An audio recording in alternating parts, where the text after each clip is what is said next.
పులిలాంటి BJP పార్టీతో కేసీఆర్ గోక్కుంటున్నారని, కేసీఆర్ నియంత పాలన, కుటుంబ పాలన పోవాలంటే బీజేపీకి ఓటు వేయాలని మునుగోడు బీజేపీ అభ్యర్థి కోమటిరెడ్డి రాజగోపాల్ రెడ్డి అన్నారు. ప్రచారంలో భాగంగా ఆయన చౌటుప్పల్ మండలం పంతంగి గ్రామంలో ప్రచారం నిర్వహించారు.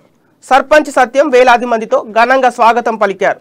ఈ సందర్భంగా రాజగోపాల్ రెడ్డి మాట్లాడుతూ 12 మంది కాంగ్రెస్ ఎమ్మెల్యేలను అంగట్లో సరుకుల్లాగా కొన్నాడని, కేసీఆర్కు బుద్ధి చెప్పాలంటే బీజేపీకి ఓటు వేయండి అని ప్రజలను కోరారు. నియోజకవర్గానికి ఒక్క పైసా కూడా ఇవ్వకపోవడంతో తాను రాజీనామా చేశానని, మునుగోడు ప్రజల అభివృద్ధియే నా లక్ష్యమని కోమటిరెడ్డి రాజగోపాల్ రెడ్డి తెలిపారు. బిడ్డ నీకెప్పుడో ఒకసారి ముహూర్తం పెడతా అని చెప్పిన పార్టీ మారినో అని నన్ను అంటుండ్రు. నేనెందుకు పార్టీ మారినా? నువ్వు కాంగ్రెస్ పని చంపింది నువ్వే కదా. 12 మంది ఎమ్మెల్యేలు తీసుకొని 18 మంది ఎమ్మెల్యేలు కాంగ్రెస్ లో ఉంటే అందరు ఎమ్మెల్యేలు ఉంటే నేను కూడా ఉంటుండే కదా. అంటే నువ్వు ఒక వేరే ప్రతిపక్ష పార్టీ తెలంగాణలో ఉండొద్దు, ఒక్క టీఆర్ఎస్ పార్టీ ఉండాలి అని చెప్పి కాంగ్రెస్ పార్టీ తెలంగాణ వచ్చిందని చంపినాం. అది సాధు జంతువు లాంటి ఆవు పార్టీ. దాన్ని చంపి పులి లాంటి బీజేపీని కొంప మీద తెచ్చుకున్నావు. అది మేము మింగుతాం.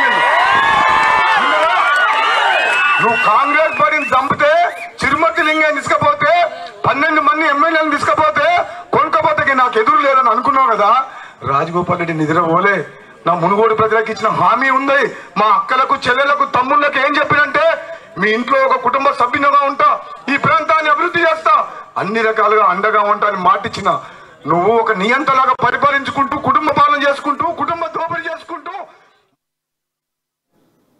మునుగోడు ఉప ఎన్నికల ప్రచారం చివరి దశకు చేరుకోవడంతో టీఆర్ఎస్ బీజేపీ కార్యకర్తల మధ్య పరస్పరం దాడులు చేసుకుంటున్నారు. రాత్రి బీజేపీ అభ్యర్థి కోమటిరెడ్డి రాజగోపాల్ రెడ్డి తన ప్రచారాన్ని రెడ్డిబాయి, ఆరెగూడ గ్రామాల్లో నిర్వహిస్తుండగా టీఆర్ఎస్ శ్రేణులు అడ్డుకోవడంతో ఇరు పార్టీల మధ్య చోటు చేసుకున్న వాగ్వాదం ఘర్షణకు దారితీసింది. ఈ ఘటనలో 2 బీజేపీ నాయకులకు తలలకు గాయాలు కాగా ఓ టీఆర్ఎస్ మహిళా కార్యకర్త తలకు కూడా గాయమైంది. దీంతో ఇరు వర్గాల ఘర్షణ ఉధృతంగా మారడంతో పోలీసులు ఇరు వర్గాల వారి నుంచి పరిస్థితి సద్దుమణిగించారు.